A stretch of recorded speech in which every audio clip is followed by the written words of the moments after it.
Hi hello welcome back. അങ്ങനെ നാളുകൾക്ക് ശേഷം നമ്മൾ വീണ്ടും എത്തിയിരിക്കുന്നു. ആൾമോസ്റ്റ് 1 ഇയർ ആയി തോന്നുന്നു വീഡിയോ കാര്യങ്ങളൊക്കെ ഇട്ടിട്ട്.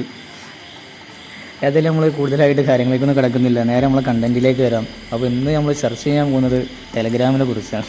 ടെലഗ്രാമിൽ ഇപ്പോൾ ഈ ഒരു 1 വീക്കോളമായി ഈ ഒരു ഇഷ്യൂ നടന്നുകൊണ്ടിരിക്കുന്നു. അത് പ്രത്യേകിച്ചൊന്നുമില്ല, ഏകദേശം എല്ലാവർക്കും അറിയുന്ന ഒരു പ്രോബ്ലം തന്നെയാണ്.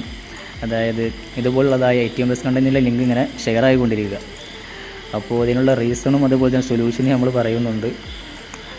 അപ്പോൾ നേരെ നമുക്ക് വീഡിയോയിൽ കിടക്കാം. അപ്പോൾ ഇന്ന് തന്നെ എൻ്റെ കോൺടാക്റ്റിൽ 8ഓളം പേർക്ക് ഈ സെയിം ഇഷ്യൂ നടന്നിട്ടുണ്ട്. ഇവരോടൊക്കെ ചോദിച്ചപ്പോൾ അറിയാൻ വേണ്ടി കഴിഞ്ഞത് ഇവർ മൂവീസ് ഡൗൺലോഡ് ആക്കാൻ വേണ്ടിയിട്ട് ലിങ്കിൽ കയറി, അതുപോലെ തന്നെ ബോട്ട്, അതുപോലെ തന്നെ ഗ്രൂപ്പിൽ ജോയിനായി റിക്വസ്റ്റ് കൊടുത്തു എന്നൊക്കെയാണ് നമ്മൾ അറിയാൻ വേണ്ടി കഴിഞ്ഞിട്ടുള്ളത്. അതുപോലെ ഇതിൽ അക്കൗണ്ട് ഡിലീറ്റ് ആക്കി പോയ മഹാന്മാരൊക്കെ ഉണ്ട്. അതുകൊണ്ടൊന്നും ഒരു കാര്യമില്ല. കാരണം മെസ്സേജ് നമ്മളെ കോൺടാക്റ്റിലുള്ള പ്രൈവറ്റ് ചാറ്റ്സ് ആൻഡ് എക്സ്ട്രാ നമ്മളെ ഗ്രൂപ്പ്സ് കാര്യങ്ങളുള്ള ഇതിലൊക്കെ ഓട്ടോമാറ്റിക്കായിട്ട് റണ്ണായിട്ടുണ്ട്. ഒരു ഫിഷിംഗ് മെത്തേഡ് പോലെ തന്നെയാണ് ഈ സംഭവം നടന്നുകൊണ്ടിരിക്കുന്നത് ഇപ്പോൾ. അപ്പോൾ ടെലഗ്രാമിൽ സിനിമ കാര്യങ്ങൾ ഡൗൺലോഡ് ചെയ്യുന്നവർ ഒന്ന് ജാഗ്രത പാലിക്കുക. അതുപോലെ തന്നെ കണ്ട ലിങ്കിലൊന്നും കയറി നിൽക്കാതിരിക്കുക. ഇപ്പോൾ ടെലഗ്രാമിൽ അൺഒഫീഷ്യലായിട്ടും അതുപോലെ തന്നെ മാൽവെയർസ് കാര്യങ്ങൾ ഷെയർ ആയിക്കൊണ്ടിരിക്കുന്ന ഒരു കാലം കൂടിയാണിപ്പോൾ.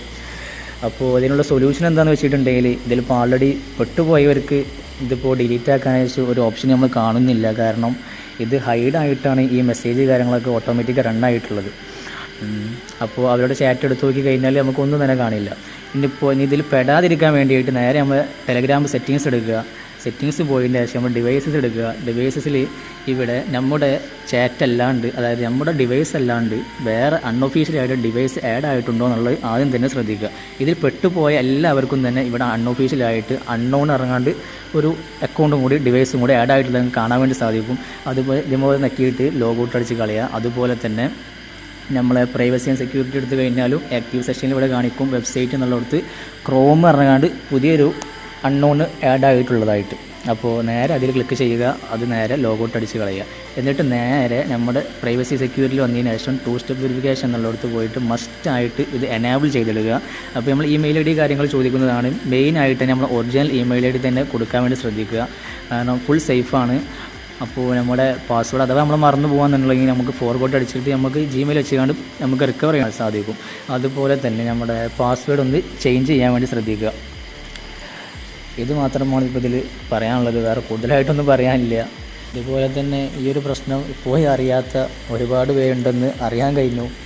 കോൾസ് മെസ്സേജൊക്കെ നമുക്ക് വന്നിരുന്നു. അപ്പോൾ അതിനാൽ നമ്മൾ വീഡിയോ ഇങ്ങനെ ചെയ്യാമെന്ന് കരുതി. ഏതായാലും ഇതുപോലെ അറിയാതെ പെട്ടുപോയവർക്ക് വീഡിയോ ഒന്ന് ഷെയർ ചെയ്ത് കൊടുക്കുക, പാനിക്കാവാതിരിക്കുക.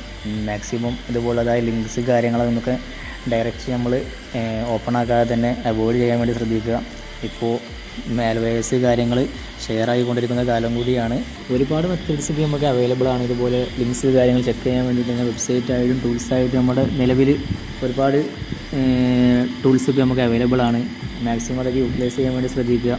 ഇതുപോലുള്ളതായ കാര്യങ്ങളിലൊക്കെ ഒരു ശ്രദ്ധ പുലർത്തിക്കൊണ്ടിരിക്കുക. ഇൻഷാ അല്ലാഹ് മറ്റൊരു നല്ല വീഡിയോയുമായി നമ്മൾ വീണ്ടും വരാം.